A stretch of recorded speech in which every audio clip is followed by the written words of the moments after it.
A Mancomunidade do Salnés despediu hoxe unha nova edición do seu obradoiro de hostalería. As súas instalacións acolleron o acto de clausura da 15ª promoción desta acción, que ten demostrado o seu éxito á hora de abrir as oportunidades no mercado laboral. Para a Mancomunidade do Salnés se traballa en varios aspectos, en varias líneas. A formación é unha das líneas que máis éxito veñen tendo ao longo dos últimos anos, non?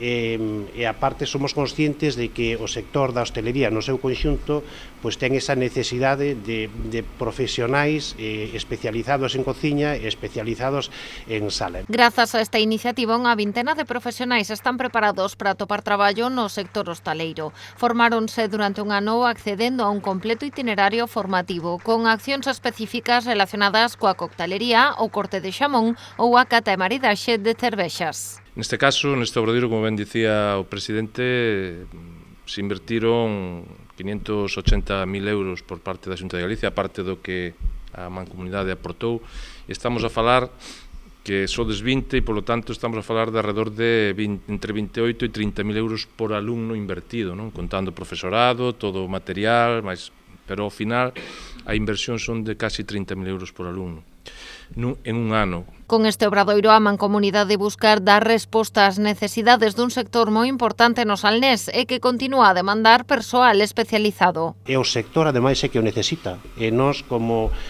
políticos responsables, temos que tratar de que, precisamente, pois as demandas que os sectores privados nos manifestan, pois de alguma maneira, pois tratar de consolidar esa formación. Dende a súa primeira edición no ano 2005 foron preto de 550 persoas que participaron neste obradoiro, unha actividade que xa ten confirmada a 16ª convocatoria que comezará no mes de decembro deste 2024.